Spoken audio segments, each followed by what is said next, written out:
قرآن میں 20ویں پارے کی شروع کی آیتیں پڑھو گے آپ کا یقین تازہ ہو جائے گا۔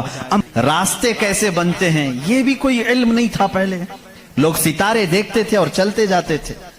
یا آج جو روڈ بنے ہوئے ہیں اس کی ایجاد ہی سیدنا عمر فاروق نے کی ہے رضی اللہ تعالیٰ عنہ، کہ عام ایک راستہ ہونا چاہیے، ہائی وے ہونا چاہیے، اس کو پکا بنانا چاہیے کہ لوگ اسی سے گزریں۔ آج آپ کو راستے اتنے بنے ہوئے ہیں اس لیے کوئی تارا نہیں دیکھتا، صرف سامنے دیکھتے ہیں۔ اب تارے دیکھیں گے تو پھر بڑا مسئلہ ہو جائے گا۔ اس زمانے میں تارے دیکھ کر کے چلتے تھے۔ عزیزان گرامی، یورپ کا حال اس زمانے میں یہ تھا کہ نالج نام کی کوئی چیز نہیں تھی۔ وہ لوگ انت وشواس، جیسے آج بھی ہمارے ہاں کچھ لوگوں میں موجود ہے، اندھا یقین، ان چیزوں پر بہت عمل کرتے تھے۔ جیسے اپشگن ہو جانا، یہ تمام معاملات میں بہت وہ آگے تھے۔ حتیٰ کہ بیماریوں کو بھی وہ بیماری نہیں سمجھتے تھے۔ جیسے آج یورپ جادو ٹونے پر یقین نہیں رکھتا، ہر چیز کو بیماری کہتا ہے، اس زمانے میں ہر بیماری کو وہ جادو سمجھتے تھے، شیطان سمجھتے تھے۔ بیماری کا ان کو ادراک بھی نہیں تھا۔ اسلام میں جو فقہا پیدا ہوئے، جو اطباء پیدا ہوئے، جو سائنسدان پیدا ہوئے، انہوں نے بیماری کے متعلق بہت سارے تحقیقات پیش کیے۔ صرف یہ بات میں عرض کرنا چاہوں گا کہ قرآن اس زمانے میں نازل ہوا ہے جب علم کا وجود زیادہ نہیں تھا لوگوں کے پاس، اتنا کہ کوئی اکا دکا لکھنا جانتا تھا۔ اور کس پر نازل ہوا یہ بھی آپ کے ذہن میں ہونا چاہیے۔ دو چیزیں دماغ میں رکھیں، اس کے بعد پھر میں قرآن کی آیتیں پڑھتا ہوں۔ ایک ماحول ایسا ہے، سائنس کا وجود نہیں، علم کا وجود نہیں، علم نام کی چیز ہی نہیں تھی لوگوں کے پاس، اور جس پر نازل ہوا وہ ایسا رسول ہے جو کسی کا شاگرد بھی نہیں، کوئی استاد نہیں، محمد الرسول اللہ صلی اللہ تعالی علیہ وسلم۔ ان پر قرآن نازل ہوا، ایسے ماحول میں نازل ہوا جب کوئی علم جاننے والا نہیں تھا، اور جس پر نازل ہوا وہ کسی یونیورسٹی سے پڑھا، کسی کالج سے پڑھا، کسی مدرسے سے پڑھا ہوا رسول نہیں۔ اس رسول کا معلم اور استاد صرف خالق کائنات ہے۔ جبرائیل علیہ السلام کا بھی صرف اتنا کام رہا ہے، جو رب نے حکم دیا اتنا ہی پہنچا دیا۔ بلکہ بہت ساری قرآن کی باتیں ایسی ہیں جو جبرائیل پہنچا تو گئے لیکن اس کا علم انہیں بھی نہیں دیا گیا، انہیں بھی نہیں دیا گیا۔ اب یہ دو باتیں کسی کو بھی چیلنج کر کے بتا دینا، تاریخ کی سچائیاں اس بات کا انکار نہیں کر سکتی۔ اپنے تو اپنے، غیروں نے بھی حضور کی تاریخ لکھی ہے، اور سبوں نے اقرار کیا ہے کہ محمد صلی اللہ علیہ وسلم ایک ایسے پروفٹ ہیں جو پوری زندگی بھر کسی استاد کے پاس گئے نہیں، کسی استاد کے پاس گئے نہیں۔ اور یہ بھی حکمت ہے میرے مولا کی، اسی لیے ہم اس رسول کو النبی الامی کہتے ہیں۔ امی کا مطلب کچھ بیوقوف لوگ آج کے زمانے کے جو بدعقیدہ ہیں وہ ان پڑھ کرتے ہیں، رسول ان پڑھ تھے، معاذ اللہ۔ بیوقوفوں تمہیں معلوم نہیں، امی کا مطلب ہوتا ہے کسی سے پڑھا ہوا نہیں۔ ان پڑھ میں اور کسی سے نہ پڑھا ہوا ہونے میں بہت بڑا فرق ہے۔ یہ دو باتیں ذہن میں رکھو، قرآن کس ماحول میں نازل ہوا اور جس پر نازل ہوا وہ کسی کا شاگرد نہیں۔ اب اس کی باتیں جب ہم بیان کرتے ہیں سائنسدانوں کی آنکھیں پھٹی کی پھٹی رہ جاتی ہیں۔ وہ قرآن بیان کر رہا ہے ان فی خلق السماوات والارض لآیات لأولی الالباب، بے شک یہ زمین کی پیدائش میں، آسمانوں کی پیدائش میں بڑی میری نشانیاں ہیں۔ اللہ فرما رہا ہے رات کو ہم زائل کرتے ہیں، اسی سے دن نکالتے ہیں۔ قرآن یہ کہہ رہا ہے وَجَعَلَنَا مِنَ السَّمَاءِ، آسمان سے اللہ تبارک و تعالیٰ نے وَجَعَلْنَا السَّمَاءَ سَقْفًا مَحْفُوظًا، قرآن کہتا ہے ہم نے آسمان کو ایک محفوظ چھت بنایا ہے۔ قرآن یہ کہہ رہا ہے آسمان اور زمین ملے ہوئے تھے، ہم نے دونوں کو پھاڑ کر کے الگ کر دیا اور دونوں کے منہ کھول دیا۔ یہ قرآن اس زمانے میں کہہ رہا ہے۔ علم فلکیات جس کو آسٹرونومی کہتے ہیں، علم ارضیات جس کو جیو فزک کہا جاتا ہے، زمین کے معاملات، آسمان کے معاملات جاننے والا اس زمانے میں کوئی نہیں۔ اس وقت قرآن کہہ رہا ہے آسمان و زمین ملے ہوئے تھے، ہم دونوں کو پھاڑ دیے، ہم نے ان دونوں کو پھاڑ دیا اور دونوں کے منہ کو کھول دیا۔ اب کا سائنس کہتا ہے زمین و آسمان کو دیکھنے کے بعد ایسا لگتا ہے کہ یہ گیلیکسی میں ملا ہوا ایک سیارہ تھا اور یہ پھر زمانے کے بدلتے بدلتے آسمان الگ ہو گیا، زمین الگ ہو گئی۔ اب کا سائنس یہ کہتا ہے، اور پھر یہ بند نہیں ہے جیسے ہماری چھت بند ہے، اوپر سے پانی ڈالو تو نیچے کچھ نہیں آئے گا، نیچے کے فرشی بھی بند ہے، نیچے زمین سے کوئی چیز یہاں مسجد میں نہیں نکلے گی۔ سائنس اب یہ کہہ رہا ہے آسمان میں جگہ جگہ سوراخ ہیں، منہ کھلا ہوا ہے، زمین میں بھی جگہ جگہ سوراخ ہیں، دکھنے والے نہیں، یہ کھلا ہوا ہے۔ اس کا مطلب میں بھی سمجھ نہیں پایا تھا، آسمان کھلا ہوا ہے، زمین کھلا ہوا، منہ کھلا ہوا ہے، کیا مطلب؟ کہا کہ اللہ تعالیٰ جب چاہے آسمانوں پر پانی ڈالے تو اپنا منہ کھولتا ہے، بارش برستی ہے، اور زمین کا منہ کھلا ہے، اس کا مطلب یہ ہے تم جہاں پر بھی جتنی گہرائی میں بھی زمین کے بیج ڈالو، اس کا منہ کھلا ہے، وہ سینہ پھاڑ کر باہر آتا ہے۔ اگر زمین بند ہوتی تو کوئی چیز زمین سے باہر نہیں نکلتی، زمین سے کوئی چیز باہر نکلتی ہے، اس کا مطلب ہے کہ ان کے منہ کھلے ہوئے ہیں۔ سائنس نے اب بھی کہا کہ آسمان کا منہ کھلا ہوا ہے، زمین کا منہ کھلا ہوا ہے۔ قرآن کس ماحول میں نازل ہوا ہے جب سائنس کا وجود نہیں؟ ہاں اگر تم یہ کہتے شاید محمد صلی اللہ تعالی علیہ وسلم بہت بڑے کسی سائنسدان کے شاگرد ہوں گے تو تمہارے تاریخ لکھنے والے ہی تمہارے چہرے پر زناٹے دار تھپڑ ماریں گے، اس لیے کہ وہ رسول اپنی 63 سالہ زندگی میں کبھی کسی کے شاگرد نہیں ہوئے، حتیٰ کہ سید الملائکہ کے بھی وہ شاگرد نہیں ہوئے۔ قرآن یہی کہہ رہا ہے زمین کی پیدائش میں، آسمان کی پیدائش میں میری نشانیاں ہیں۔ عزیزان گرامی، اب میں وہ نشانیاں گناؤں بہت طویل وقت درکار ہے۔ کبھی آپ نے محسوس کیا کہ آسمان اللہ کی نشانی ہے؟ اللہ کی نشانی ہے۔ دیکھیں یہاں سب سے بڑی بات، قرآن میں کئی جگہوں پر یہ بات آئی ہے، افلا تتدبرون، افلا یتدبرون، افلا تعقلون، افلا تتفکرون۔ اس کا مطلب ہوتا ہے کیوں تم غور و فکر نہیں کرتے، کیوں تم سوچتے نہیں، کیوں تم تحقیق نہیں کرتے، ریسرچ نہیں کرتے؟ رب تعالیٰ بار بار یہ فرما رہا ہے۔ یہ کس کے لیے ہے؟ میں ان لوگوں کے لیے کہتا ہوں جو ایک خدا کو چھوڑ کر کروڑوں کے سامنے جھک رہے ہیں۔ میں ان سے کہتا ہوں تم سوچتے کیوں نہیں؟ کون ہے تمہیں پیدا کیا ہے؟ کون ہے جو تمہیں بنایا ہے؟ قرآن دعوت دے رہا ہے ان کو سوچنے کی۔ میرا یقین یہ کہتا ہے جو بھی انسان اس کائنات میں ہے اللہ نے اسے اتنی عقل ضرور عطا کی ہے کہ اگر وہ سوچنے پر آ جائے تو اپنے رب تک ضرور پہنچے گا۔ اگر وہ غور و فکر کرنے پر آ جائے تو جھوٹے خداؤں کو چھوڑ دے گا۔ ایک صحابی ہیں حضور صلی اللہ تعالی علیہ وسلم پر ایمان لانے کے بعد وہ کہتے ہیں حضور ایام جہالت میں ہمارے سے 2 ایسے معاملات ہوئے، ایک واقعہ یاد کرتا ہوں تو رونا آتا ہے اور ایک واقعہ یاد کرتا ہوں تو ہنسی آتی ہے۔ جہالت میں ہم کچھ ایسے کام کرتے تھے اسلام لانے سے پہلے کہ ایک واقعہ ایسا ہے کہ ہم رو پڑتے ہیں یاد آتی ہے تو، اور ایک واقعہ ایسا ہے کہ وہ یاد آتی ہے تو ہنس پڑتے ہیں۔ حضور نے پوچھا وہ دونوں کیا ہیں؟ انہوں نے کہا جہالت میں جب ہمارے گھر بیٹی پیدا ہوتی تو ہم اس کا گلا مروڑ کر دفن کر دیتے تھے، ہم نے اپنے ہاتھوں سے کئی بچیوں کو دفن کیا، وہ جب بھی یاد آتا ہے تو رو پڑتے ہیں، رونا آتا ہے۔ ہنسی کس بات پر آتی ہے؟ وہ کہتے ہیں ہم جب سفر پر نکلتے تھے تو ہمارے جو خدا ہوتے تھے ان کو آٹے کا بنا لیتے تھے، ہم ویسے تو مٹی کا بناتے ہیں اور پھر پانی میں ڈبوتے ہیں، ان کی ذریت آج بھی موجود ہے۔ عرب والوں میں اگر میں بیان کروں کہ ہاتھوں سے خدا بنائے جاتے ہیں تو انہیں یقین نہیں آتا، ہندوستان والوں کو بہت جلدی یقین آئے گا۔ تو وہ صحابی کہتے ہیں ہم آٹے کے بناتے تھے، ان کے جو خدا ہوتے تھے وہ آٹے کے بناتے تھے، کیونکہ مٹی کا پتھر کا اٹھا کر لے کر جانے میں بوجھل ہوتا تھا، وزن ہوتا تھا، اتنے بڑے خدا کو کہاں لے کر کے گھومتے رہے۔ وہ صحابی کہتے ہیں ہم آٹے کا بنا کر لے جاتے۔ پھر ہنسی کس بات پر آتی ہے؟ کہتے ہیں اگر سفر میں زیادہ بھوک لگتی کبھی اس کا ہاتھ توڑ کے کھا لیتے تھے، کبھی اس کا پیٹ کاٹ کے کھا لیتے تھے، کیونکہ آٹے ہی کا تھا۔ آج بھی لوگ کرتے ہیں، شکر کا بناتے ہیں۔ بہرحال تو وہ صحابی کہتے ہیں مجھے ایام جہالت کی یہ باتیں یاد آتی ہیں تو میں ہنس پڑتا ہوں۔ خیر میں اور تفصیل میں نہیں جاؤں گا۔